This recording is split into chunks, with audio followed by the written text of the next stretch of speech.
one of the things that, it's Rabbi Aaron Raskin, that he said to me, I have 4 generations here tonight. And he does. His father sitting next to him, his wife here, and his children and grandchildren, and it's unbelievable. So I met one of his sons. That's how I got introduced to you.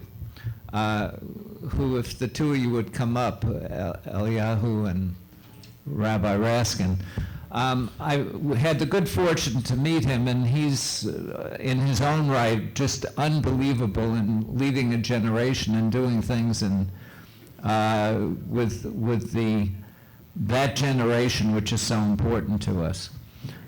So I asked him because I thought it was important that we have, and we had 2 brothers, and now we got a father and son. This is about the continuity.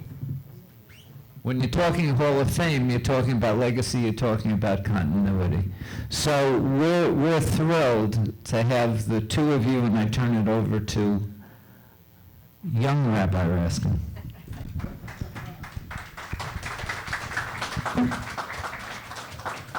Thank you so much, Howard. I'm so honored to be here. I was able to be here last year and this year as well. This year I'm able to help induct my father into the Hall of Fame. So I'm sure you've all Googled my father. He's a superstar rabbi. He's been on the news. He's in National Geographics. Gets quoted in papers all the time. I'm going to try to get some thoughts and ideas out of you that you can't Google and you can't find on the internet and you can't chat GPT. So the first question, Rabbi Raskin, from Rabbi Raskin, is what is your favorite rabbi joke?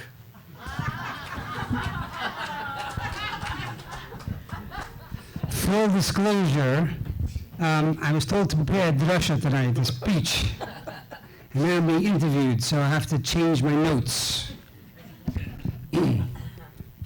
My best favorite rabbi joke. That's a tough one. I'll tell you what I prepared for tonight. I heard this from my grandfather, blessed memory. I just want to mention one thing when you talk about rabbi jokes. So one of the things that your son did when you were here, and he has a ton of books. This is an ultimate scholar.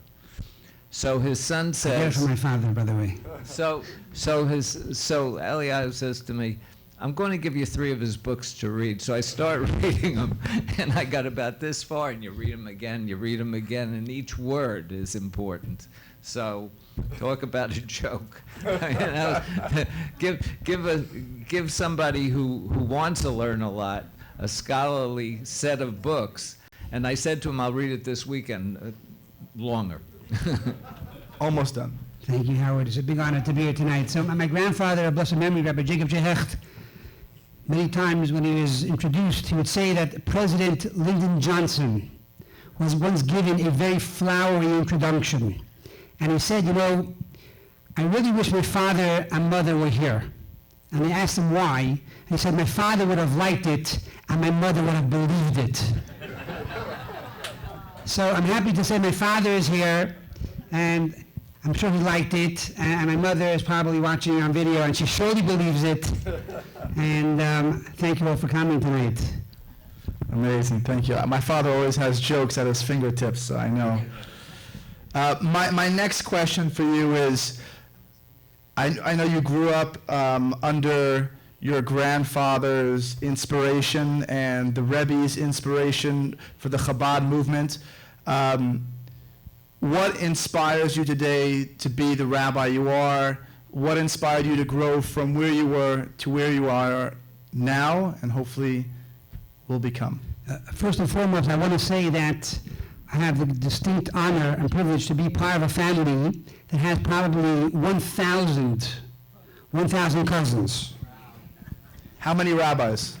And we are the largest rabbinic family today in America, the Hecht family. By the way, my uncle, Rabbi Abraham Hecht, was one of the major rabbis in Shari Zion. He married me. He Who married you? Mazel tov. Mazel tov. Okay, fantastic. We're all mishpacha over here, all family here. This wasn't a stand-up comic routine. This was So it's all working out. So the bottom line is, when I was about 7 years old, about 50 years ago, my parents, for the first time, took me on an airplane. And I was very delighted, very excited. And I turned to my grandmother, Rebbetzin Hecht, Rebbetzin Chava Hecht, of blessed memory. I said, Bubby, how does the pilot know where to fly? And she said, my grandson is brilliant. That's an amazing question. That's an amazing question. I'm going to call over the flight attendant, and you're going to ask the flight attendant yourself. I said, Bubby, no, I'm shy. I don't want to ask the flight attendant. No, you have to do it. I said, okay, Bubby, whatever you say.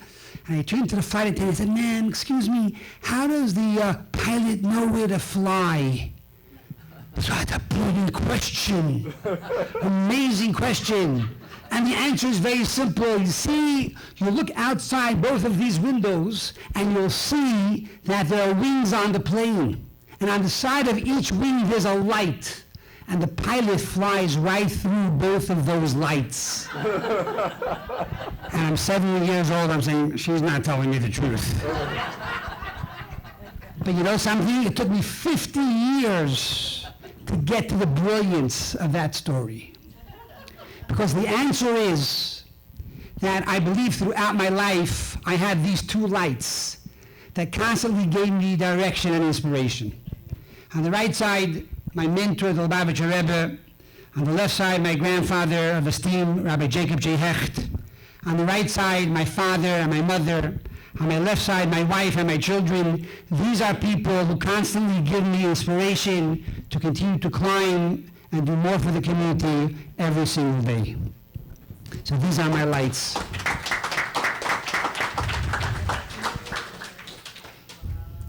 Any other light-related topics you'd like to share before we continue? Time is short. Howard gave me 2.5 minutes. I just want to end with one last story. You talk about a favorite joke, and I want to share a favorite story that I try to live with every day of my life. And that is, tomorrow we celebrate Yud Tes Kislev, the 19th of Kislev, which is known as the Rosh Hashanah of Chassidus.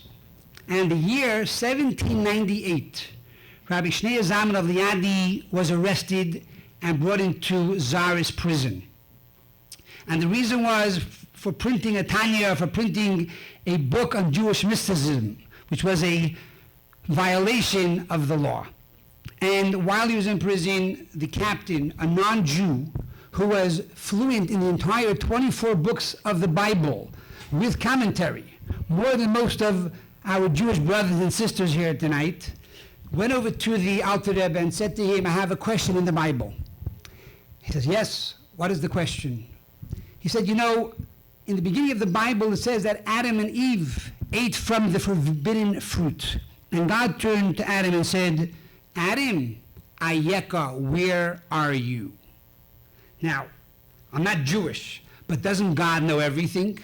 Why does God turn to Adam and say, Ayeka, where are you? The Alter Rebbe said, you know, the classic commentator Rashi answers that question. And he says that God didn't want to scare Adam. He says, yeah, I'm familiar with that answer, but I want something more mystical. You're a mystical rabbi. You wrote a book on mysticism. I want to hear a deeper answer.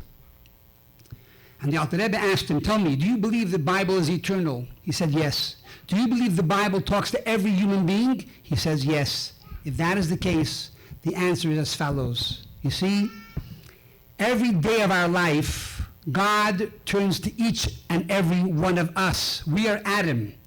Adam means Adam le'elyoin, we are created in the image of God. And he says to us, Ayeka, where are you? Your soul came down to this world, millions and billions of light years from heaven down to earth to the physical body, to be a light onto the nations of the world, to make the world a better place, to make the world a more beautiful place. Are you fulfilling your purpose? Ayeka, where are you? And this is the message here tonight. I'm honored that the Brooklyn Jewish Historical Initiative is honoring me. But number one, I only accept the honor on behalf of the Lubavitcher Rebbe, of my grandfather, Rabbi Jacob Jehecht, of my father, my mother, my wife, and my family, and my entire beautiful Jewish community of Brooklyn Heights.